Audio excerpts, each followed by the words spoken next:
I never looked at music as like I want to be a hip hop artist, or I wanted to be like I want to make dance music, or I wanted to make soul music. I just make music, whatever feels right. I think hip hop will always be a voice for the people.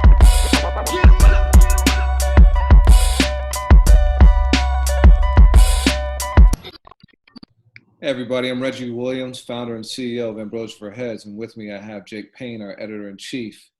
And welcome to another edition of our podcast, What's the Headline? Today we have a very, very special guest, Republic Records artist, Duckwrth. How you doing, man? I'm good. How are you? Good, good. We did this earlier, so I know it's like Groundhog Day, but we got to say it for the fans too. Yeah, that's all love. It's all love, man. Hey, man, I've been super excited to talk to you. Your song King King was in heavy rotation for us for an entire year on our playlist. Yes. I listened to it today to get amped up, but I've been a big fan for a long time. But just for the fans, how long have you been doing music, and when did you decide to make it your career? I started doing music, I think, in college, and just kind of always been around music. Family's like musicians, so music's kind of like a embedded thing in my family, in our DNA. So yeah, but I say college is when I really started taking it serious. College, yeah. So I saw that you grew up with mostly classical and gospel playing in your house. And in fact, you weren't allowed to listen to secular music for a while. So when did you first start to listen to secular music? Probably in high school. My sister was kind of like sneaking in different albums. Like she was sneaking like The Roots, like Erykah, OutKast, stuff like that. And then I would just be like going to her room and like listening to all her records. But that was like in high school. Yeah. So you talked about the OutKast and the Neptunes before. What's the bridge between those two groups? They were just eclectic, different, like left of center black men, black creatives. And that appealed to me because I always felt like I was different, didn't know why really. And they pretty much put a bit of a soundtrack to my I guess like difference in that sense. But they made me feel like good to be in my skin. Okay. Especially like being like in South Central and like Inglewood. Like it's heavy like gang activity. So it's like you either like, what I'm saying, you straight A student, or you bang, or whatever else in the middle. But it gave us a placement in our like community in that sense. So I've seen you talked about 7 chord progressions before too. Oh, yeah. And the impact. Yeah, can you break that down a little bit? Just pretty much, if I can say it in a sense without using too much of music theory, it's like usually what you're hearing like the bridge, of like a Stevie Wonder song, or like or Earth, Wind and Fire, or Michael Jackson, or Janet Jackson, or Neptunes. It's just those moments where it goes from like a major chord, which is, more of like a sure thing, to like that like kind of what if moment, when the song turns to like a what if, or a mystery, or a question. Those are those like kind of like 7 chord progressions, and those are the type of progressions I love, like those minor chords and stuff. So that's what inspired the sound from Ugly, right? Yeah, that was one of the things. That was one of the sounds for sure. Yeah. And I mean, just my career in general. You put a minor chord in something, like I'm a definitely like geek out. So before you didn't know what that was. You just knew certain sounds that struck you in a certain way and made you feel a certain way, right? Yeah, definitely. Yeah, I just didn't know the music theory term of it, and mainly I just wanted to know it so I can express it to the producers I work with. Like, let's try like a minor chord progression, or a 7 chord progression, or rolling 5s, or something like that. And so, as you started to learn that, have there been other things that you learned that you liked that you couldn't put it together because you didn't have the frame of reference for it? Yeah, a dissonant chord, and that's pretty much chords that don't go together, but for some reason go together. And like it's like when you play one key and then you play the key right next to it is what I believe. But you play it with a couple other keys in an arrangement that or in a chord that it for some reason makes sense. Like I think a big person who did dissonant chords was Thelonious Monk, I believe. Like a lot of his stuff was like dissonant chords. It just sounded off, but it sounded on. You know, sometimes I hear dissonant chords in like gospel too. Actually, I hear dissonant chords a lot in gospel, but it's just yeah, I love those. Yeah. You know, it's dope to hear you, you know, talk about that musicality. We don't get that from a lot of artists that, you know, I think we talk to sometimes in the hip hop space. And maybe it's just because we're not having the conversation. As I look at you, Duckwrth, behind you, you've got, you know, album covers from Mitchell and Fleetwood Mac. I'm really excited because one of the things that's happening with you in 2020 is you have a radio show. Can you speak to how your eclectic taste and your experience, your journey with music and your sister, how does that lend itself to the playlists on your upcoming radio shows? Well, one, I guess, yeah, I wanted to just express the different sounds that inspire me, or at least different sounds that are worth, you know, having recognition of, sounds that are like artists that I know aren't getting like commercial play or like heavy rotation, but are just making insane music. So like, you know, every so once in a while, like it'll be something that's like well known, and then, you know, saying the same time, or song after it'll be somebody that you don't know that can be from like Belgium or like from Durban or something like that, and it's just making radical music. So I wanted to kind of put them in the same space, and like a lot of what Supergood Nights is one of the accent genres is a rhythm, and I think that's the biggest thing for me right now. It's like stuff that makes you move, you know, not just like, you know, like simple like stuff like that, which is still great, you know what I'm saying? But it's like for me, I'm here with it right now. So it's just like to be able to like curate a playlist or a radio show where we can just keep the rhythm going in a sense. And that's just, like I said, that's one of them, you know? And then another one I think for me is like R&B and like more, but creamier chords, like magical synthesized like moments and stuff. That's another like tone I want to like touch up on in Supergood Nights. You mean like contemporary wise or like classic, like 80s, that sort of feel? From the 80s, from the 70s, 80s on up. I try to find more recent, but I you know, every so once in a while I throw something in there. Like for the cream genre, I'm probably gonna pull some different pieces, like Human Nature. Like for me, Human Nature is a cream. Word. You know, it's I like the way that you just said that about rhythm and dancing. You know, I mean, Tribe Called Quest, you know, like had the tagline of, you know, the art of moving butts. Like hip hop comes from a place that is rooted in dance. And I feel like sometimes it got away from that. And one of the things I love about your music, your albums are, you know, here you are an MC that can do all these other things, but rhythm seems to be the thread that's through it all. How important is it for you as an artist to make sure that at a show, or maybe even not at a show, just when your music comes on, that people feel compelled to move, when so often I feel like artists settle just for a head nod? Man, I'm not there to be somebody's fucking mug coaster. I'm not there to be somebody's like, you know what I'm saying? Like, it's a difference from like being involved in the show and then being a spectacle. And I feel that when people just kind of stand and watch, I feel like a spectacle. I feel like some type of like zoo attraction, you know? And it's just like, the only way that people are going to get the best show is if they're giving that energy back. We come out, we throw the energy, they take it and they throw it back. And it's a reciprocation. But if reciprocation doesn't happen, then it's just like, I'm counting the minutes until I can get the fuck off the stage, you know? So it's something really special about that language that can be exchanged, you know what I'm saying? Even if there's moments where it is still, you know, sometimes you need stillness, sometimes you just need stillness. But it's like, if we can, from that stillness, come back to a place of like rejoice or like, you know, movement, dance, whatever it may be. If y'all breaking a sweat at y'all show, at my shows, then I'm happy.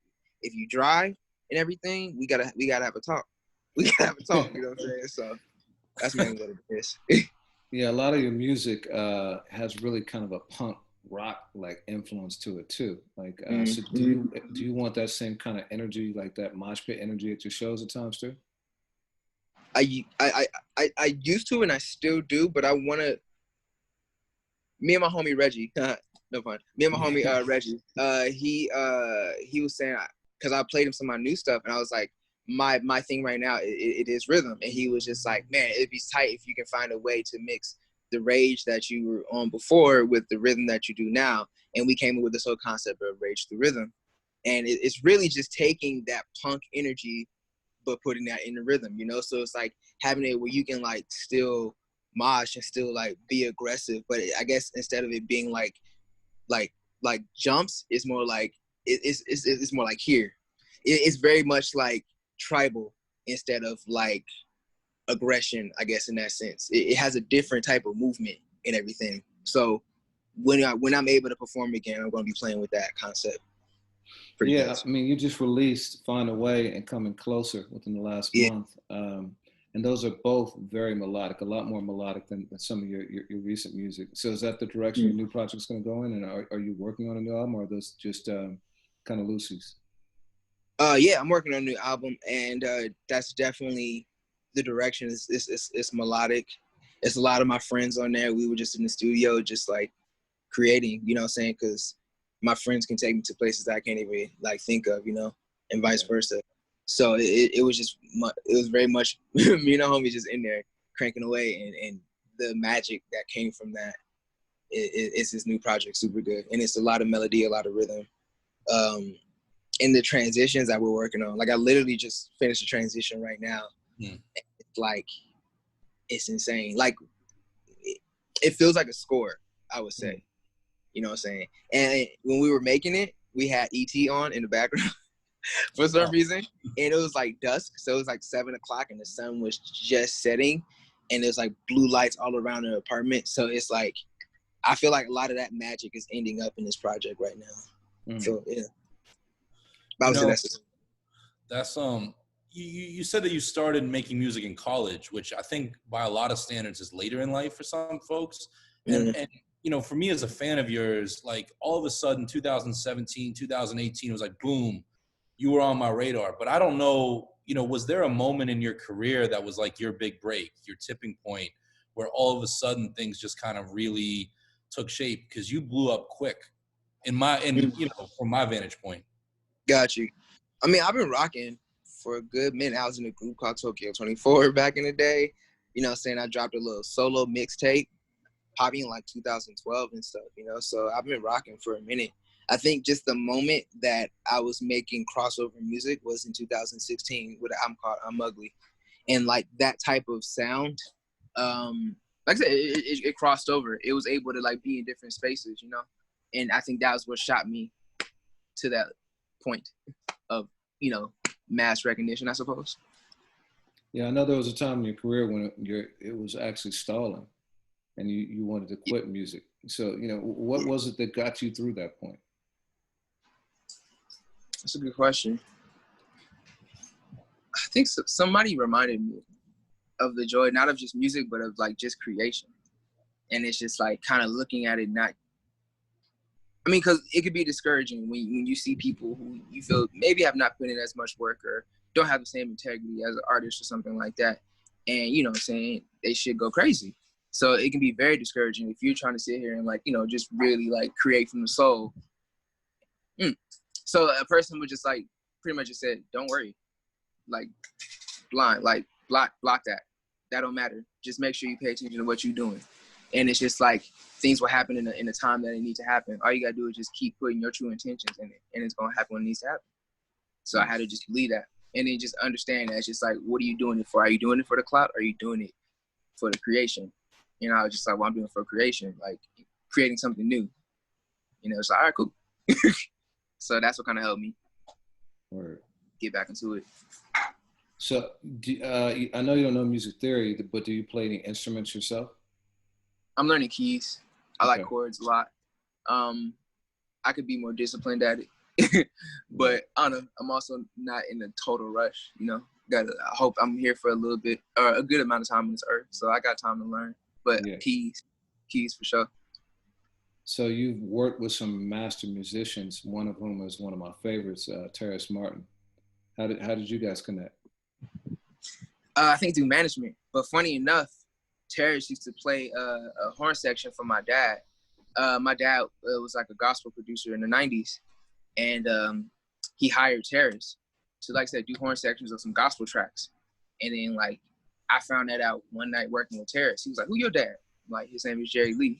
And then we just went through it, and yeah, found out that him, not just him, but him and Kamasi Washington. Wow. Do horn sections for my dad, bro, which is insane. It's very serendipitous. That's to crazy. the fullest extent. But Yes. Terrace is a good man. He's really from the hood, bro, and we speak the same exact language, but the most like eloquent, fucking creative being, but like speak my language, bro. I love that shit. Yeah, I used to work at BT a long time ago, and so I've met Terrace quite a few times, and always real super down to earth dude. But it was his record that simultaneously put me on to both Kendrick and Saha. A record called Thirsty, and it was sampling Stevie Wonder's Rocket Man. So crazy dope. Yeah, Terrace is a beast, man. Yeah. So I talked about King. And like I said, man, it was literally like I probably listened to that song 4 or 5 times a week for a year. Like, no question. Like, I mean, like, I appreciate it, man. Yeah, no doubt. But it's to me, it's a celebration of Blackness, but it also uses the word, nigga, throughout, sometimes powerfully and other times provocatively. So can you talk about the juxtapositions of that and in the song? Mm-hmm. Funny enough, I wrote that song as a nod to Suck a Nigga, Tribe Called Quest from Midnight Marauders. Yeah, I had that line being that we use as a term of endearment. And yeah, I just wanted to do like kind of like a modern version of that, but kind of more gritty, more hard. And to tell you the truth, the concept just came out of nowhere. My homie was just like producing. He was playing keys. Or actually, no, he was just going through files, and he skipped that one. I'm just like, hey, bro, pull that back. That thing hard. So then I listened to it, and then it just automatically, I think the chorus came first. And then I started writing, and it just all like just came out. But what happened was I had a moment, I was stuck. And then I went to my notes, and a note popped up from 2013. So that first verse of King, I wrote that in 2014. Wow. And I just used it. I was like, oh, this hard. And then recently, last year, I sat down with Q-Tip, and I got to play him King. That's it was crazy, yeah. It was crazy. Yeah. Yeah. Yeah, it was wild. Did you explain the concept on that it was, inspired by some degree? I more so just let it open. I left it open. I wanted him to interpret it in his own way. I just more so was just like, yo, thank you. It was more so like, thank you, bro. Thank you for Midnight Marauders and like everything. And it's just like, boo, like this, that part. He was like, that's dope. That's pretty much. So, Q-Tip, obviously incredibly talented MC, but also a gifted producer. And King, I know was the only song on your last album that you co-produced. Is producing something that you want to get more into in the future? Yeah, definitely. Not this album I'm about to drop, but the album after that, I'm going to be doing much more producing on it. But I kind of like composing too. I like being kind of like more behind the scenes and being able to like help in like producing, but without touching keys, because it's people far more talented than I am. I'm not trying to prove a point. But when I feel like my production is at a place where it's presentable, I definitely will start pushing to produce more, or like releasing it. So you really feed off of that ensemble energy, like you said. You like going to the studio, working with your friends, and just kind of seeing what happens. Quite literally. It's just like kind of like shaking the dice, throwing it, and be like, ooh, 7-11, 7-11. Hey, you know what I'm saying? Like it's tight, man. It's super tight. You never know what's gonna come out.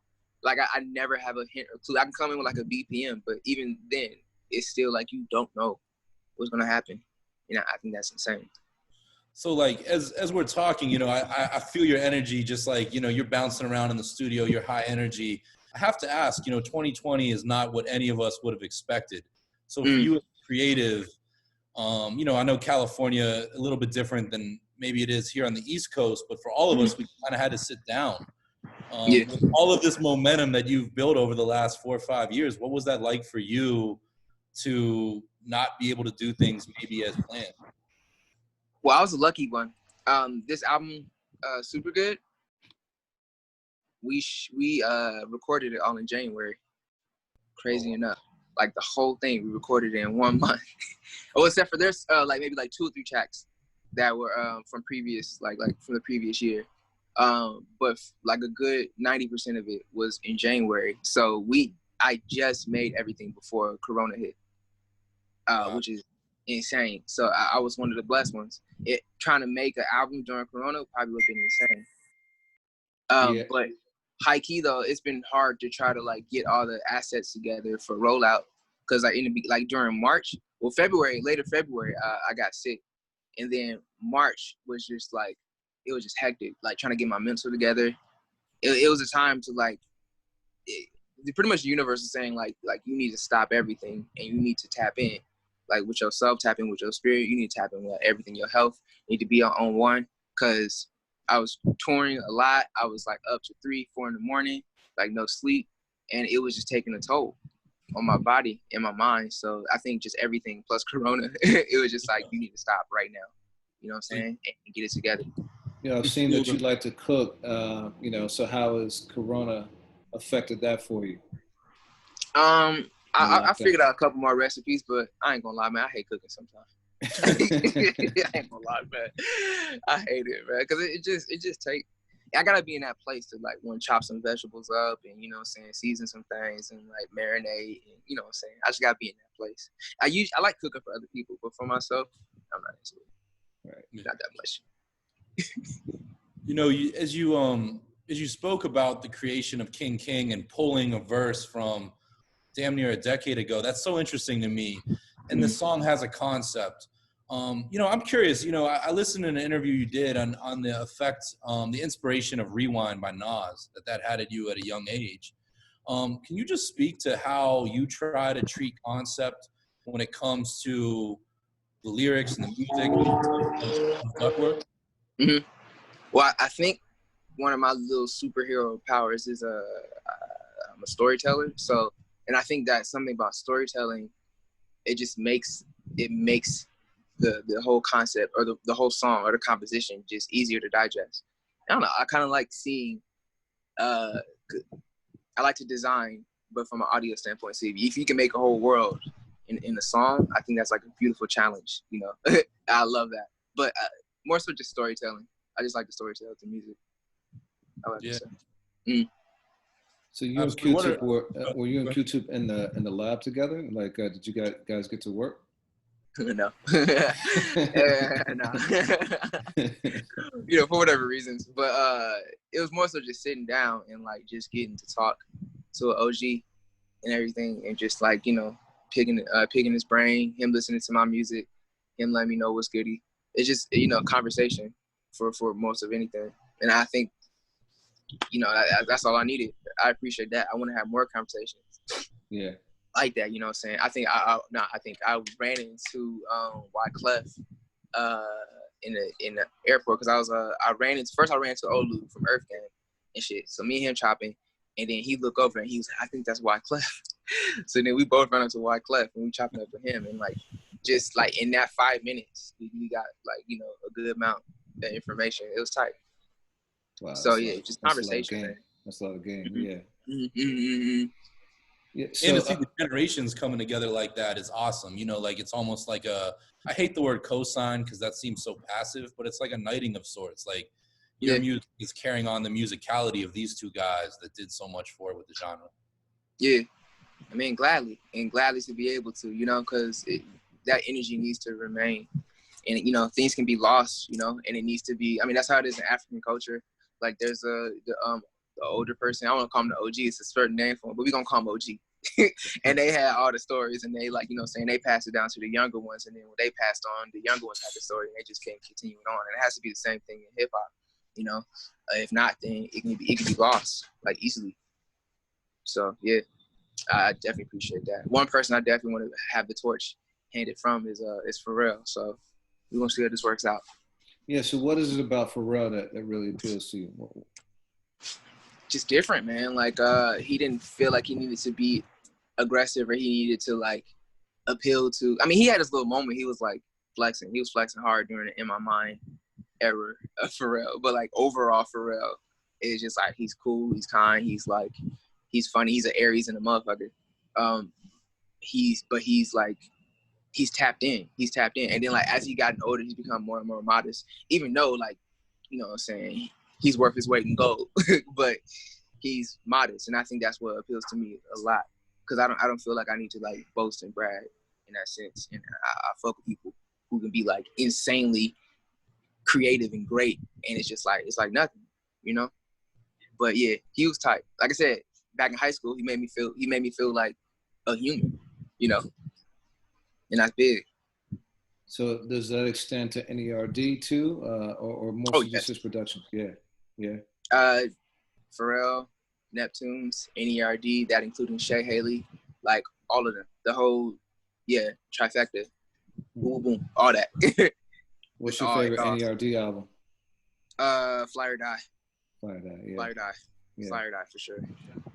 That's the one. But In Search Of is right up there with it. It's just Fly or Die. I have very distinct memories that were like very euphoric in my teenage years. So Fly or Die. So In Search Of, you like the one with the live instruments or the one that's produced? Live instruments. Live instruments. I like the Neptune sound, the core Neptune sound, but it still sounded like it was in development at that time. So it's like when they made the decision to bring on live instrumentation, I think that was the best thing for that album. Like for sure. Open the album up, right? Yeah. Definitely. Yeah. You know, you spoke about growing up, you know, in Inglewood and all of that, you know, South Central. You also spent time in Northern California. I'm curious, you know, how those two environments came together to shape who you are and how you see the world. Well, I would say when I was in LA in before 2006, up to that moment, there was no art scene. So I don't know, I was just watching mad documentaries about Hayden Ashbury and like Hendrix and Janis Joplin, like Zeppelin, you know, Grateful Dead, all them folks that was like taking mad psychedelics and making creative ass music. And I wanted to be in that space, in that energy. So I was just like, cool.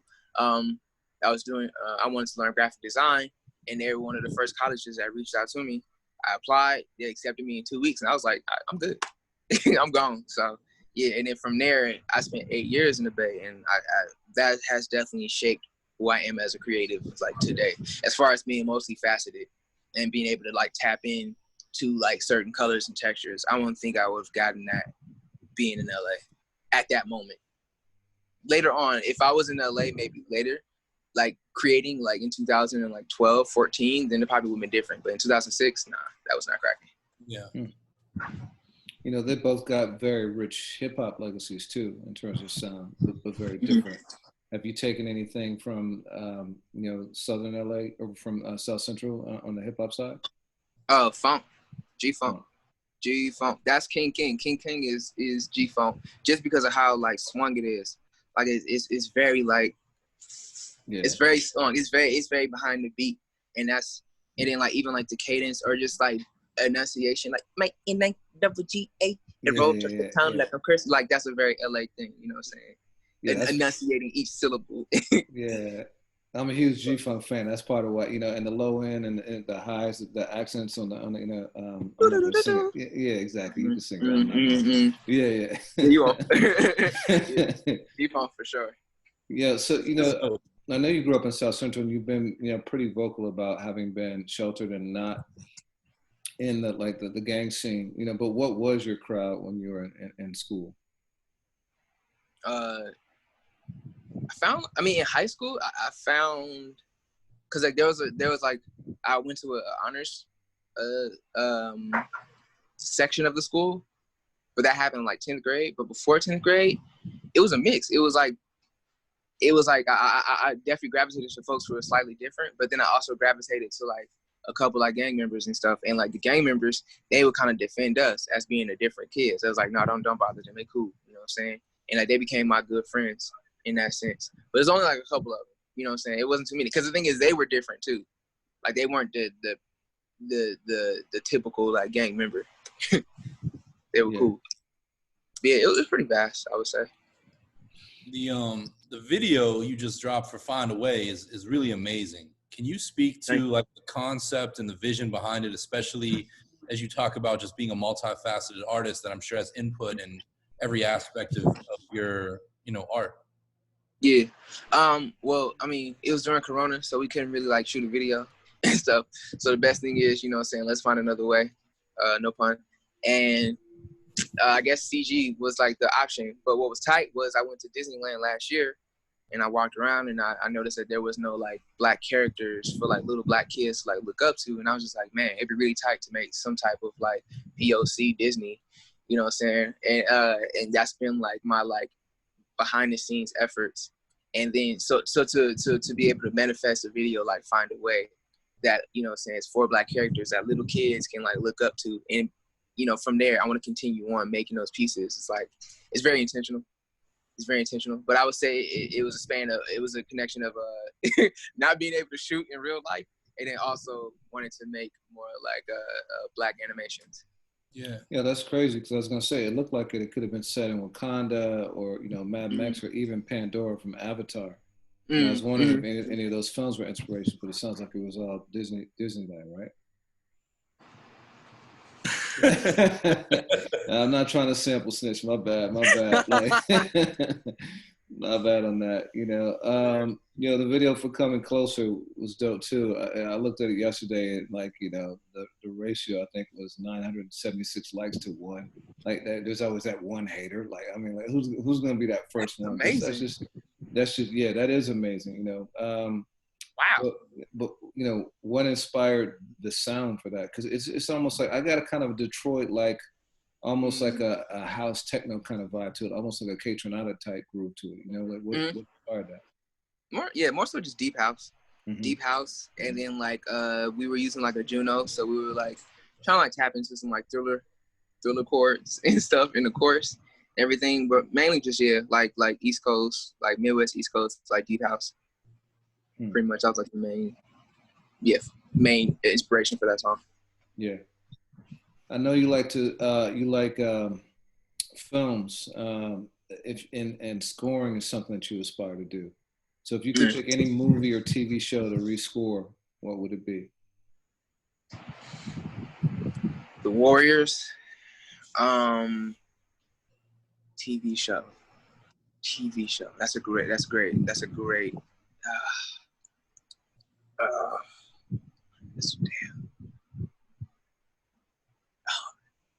great question. It would have to be a cartoon, probably. I gotta get back to you on that one. Maybe like, I don't know, maybe like Static Shock or something like that. I don't know. That's probably TV show. Why the Warriors? Why the Warriors? It was that era of I think there was in the Bronx or something like that. No. There was Staten Island, right? Bronx going to Brooklyn. Bronx going to Brooklyn. Got you. Did they end in Staten Island or? Coney Island, Brooklyn. Coney Island, yeah, that's what it was. Yeah. But I just like that style of 80s like cinematography. It's one of those classics, man. I like the whole like I like the gang feel of it, but I also like just their like their attire. Everybody had their own like fits, their own clicks, their own like signature like looks, and that shit was genius, So I definitely would love to rescore that, or at least just maybe I don't know if it'd be a new version of it, but something to that. Yeah, they keep trying. But you mentioned even like the importance of E.T. being on in the studio with this album that you just finished up. Are you somebody when you're in the lab, is there always something meaningful on the screen? More times than none, yes. More times than none. Definitely need some inspiration, visual inspiration for sure. It's something about being able to transmute or, take those visuals and try to turn them into audio, I suppose. Word. Like, is that true of the albums behind you right now too? And that might be a producer, an engineer, somebody else's choices, but yeah, this ain't my album. But I mean, saying I'm at the homie's crib. But definitely all these. Cool. Definitely Stevie. Definitely Sly. Definitely Joni Mitchell. Is that yes? That's yes. Definitely yes. I haven't got hard to Fleetwood Mac, but I know they're hard. Yeah. Yes, for sure. As far as like prog rock, I think yes is like exceptional.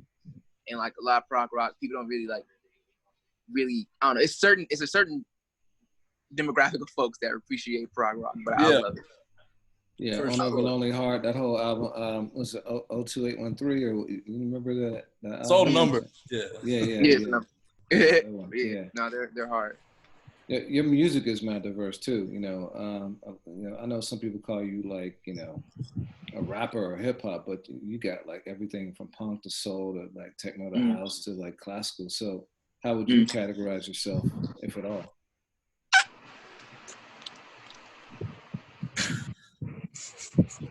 I don't know. Just music, I guess. Yeah. I think just music. I mean, progressive music maybe, but I just touch in so many places that I never looked at music as like I want to be a hip hop artist, or I wanted to be like I want to make dance music, or I wanted to make soul music. I just make music. Whatever feels right. Art. Yeah. I don't know. That's a good question. Well, in the last project, a lot of your songs start off one way and then shift into a completely different direction. Soprano, Wildfire, Sally Mae, all kind of like, start off and then like end up someplace completely different. So what is it about that vehicle that you like in structuring songs? Well, I think for that album, I really was trying to rage. Like I just wanted to just rip apart all like, what's the word? What is the word? Like predictable composition, I guess.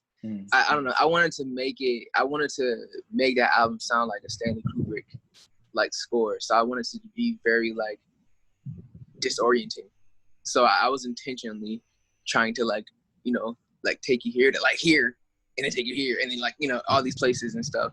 I feel like me now, I'm keeping that, but finding more seamless ways of doing it. So it's not too much of a shock. But for that album, I was trying to just fuck shit up. Pretty much. Mm-hmm.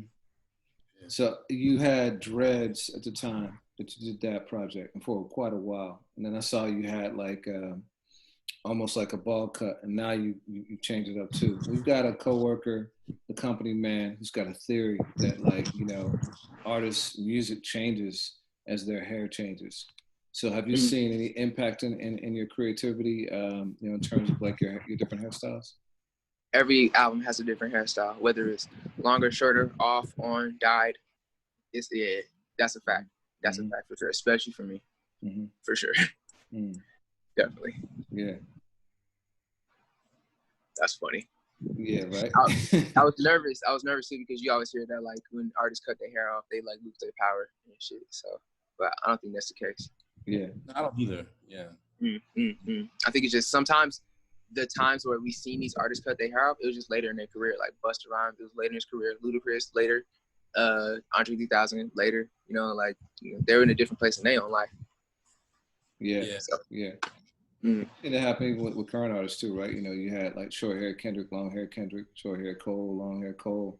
The music is very different depending on, And they've amped up since growing their hair out. Absolutely. Both of them have amped up. Yeah. I wanted to ask you a question. You talk about you just make music, and we're living in a time right now. Tyler, had that I thought really wonderful point after the Grammys last year regarding his album, which you couldn't really put in any box. Do you, beyond just the Grammys, do you see fans, society treating art outside of these boxes of genre or, quote unquote black music and things like that? Are we headed in a good direction? Speaking on Tyler's subject matter, I guess, it was more so saying that urban just sounds like another way of saying nigga or another way of saying like black, I suppose. And I mean, which is true, and I think they've removed that one urban category and stuff. But yeah, it's I think when there's more black people in the Grammys voting academy or something like that, or committee, then I think that we will start to see that change. And but also it's enough artists that are speaking, that to make the people in the committee listen. but you'd be surprised. Like it's not too hard if you're an artist to like get into the Grammy. Like I'm like working to be a member right now. You know what I'm saying? I just gotta sign my little thing and I'm there, you know?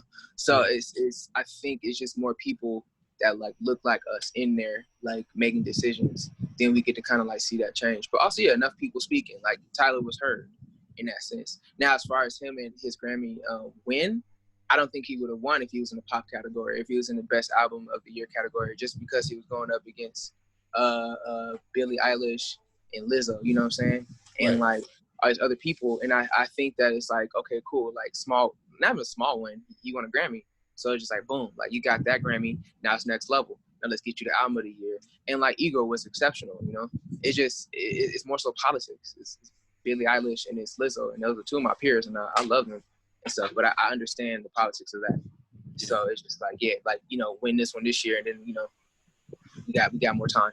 We got more time for sure. So you're signed to Republic Records now. How has signing to a major label changed your approach to music? Change my what? Your approach to music, making your music. I try to find a way to make music that crosses over but keep integrity. And I like that challenge on some science shit, you know? Like, I'm like, how can I make this song like crossover, but like not sound like weirdly poppy? I guess, you know what I'm saying? But also some of my favorite artists are like crossover artists or pop artists and stuff. So it's just like, yeah, it's been like, all right, cool. Let me challenge myself instead of just making like underground music, which is, there's nothing wrong with it. It's just, that's my own personal challenge. Yeah.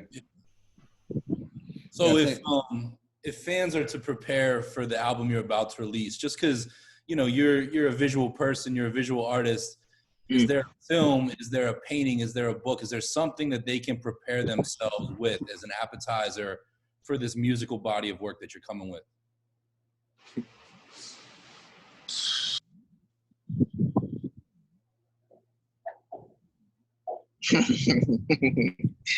Damn.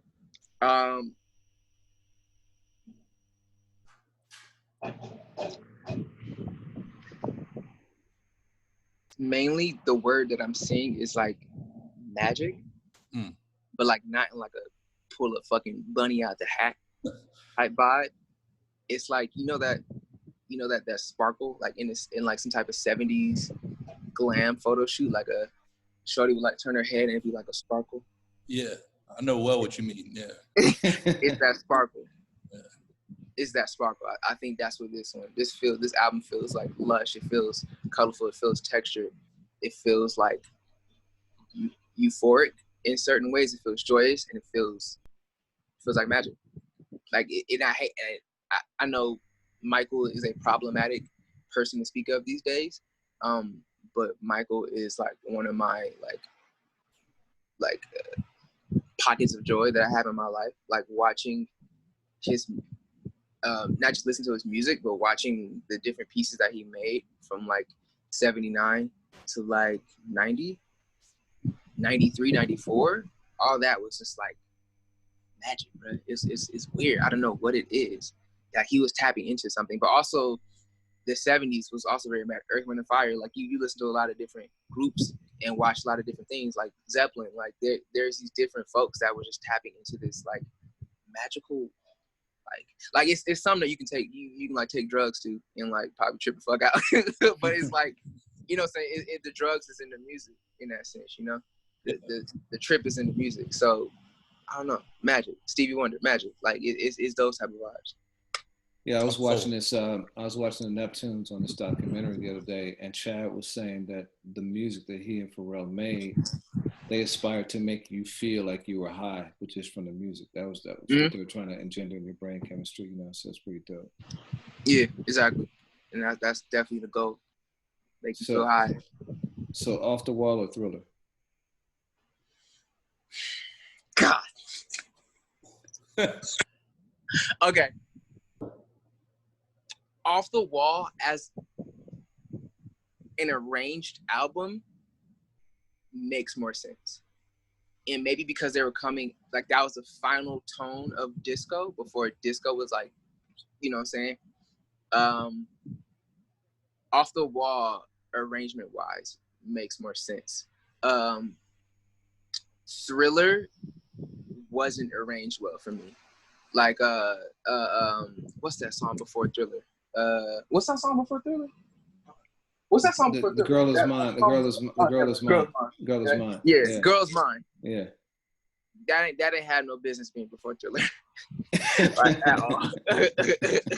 You know what I'm saying? Like, but Thriller is an insane album. When I think of Thriller, I just think of visuals. So like Thriller is very much a visual album, and the visuals I think is what pushed it, along with Michael's influence, pushed it to be an album that set records. But they're both great. I think Off the Wall, and I think Off the Wall because he was transitioning also out of like the Jacksons and like going into his own, like coming into his own power.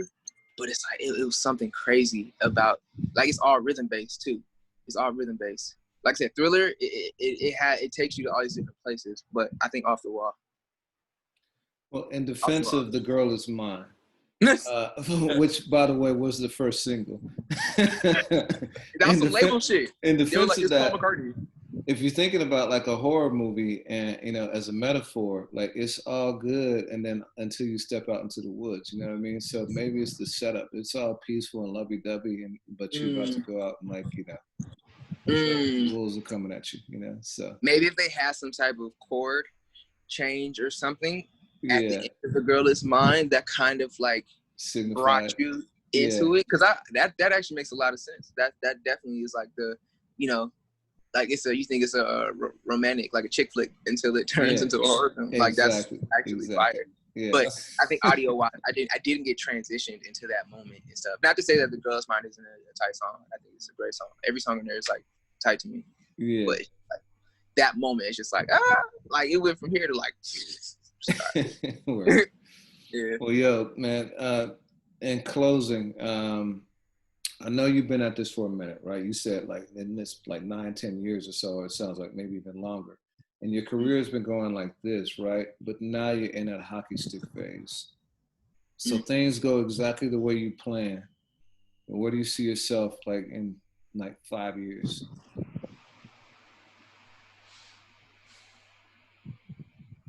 I think, that moment where Childish Gambino turned to Donald Glover. Mm-hmm. I think that's what it is for me. It's like I want to just be seen as like Duckwrth the rapper, but it's more so just like the creative. So it's just like I want to do sculpture, like, I want to do furniture design, I want to do scoring, I want to do like animations, like I want to do maybe some garment collections. It just really depends, but I will have created my platform or strong enough foundation that I can be able to sustain, and I can like put my hands in different places and they will still get the amount of, views and attention that the music would. But I want to be able to have the music be able to establish my platform and my foundation strong enough that I can like touch different places. There's a lot of things I want to do that are outside of music. So I think overall creative. So what's in myself in 5 years. That's dope. So the album's coming out. You have a release date yet or no? Later August. Later August. Okay, awesome. Yeah. Looking forward to that. But thank you, man. This has been a real pleasure, and you're gonna have some more stuff in heavy rotation on our playlist too. So appreciate it. Yeah, definitely. I thank y'all. Thank y'all for your support too. Seriously. Yeah, no doubt. All right, man.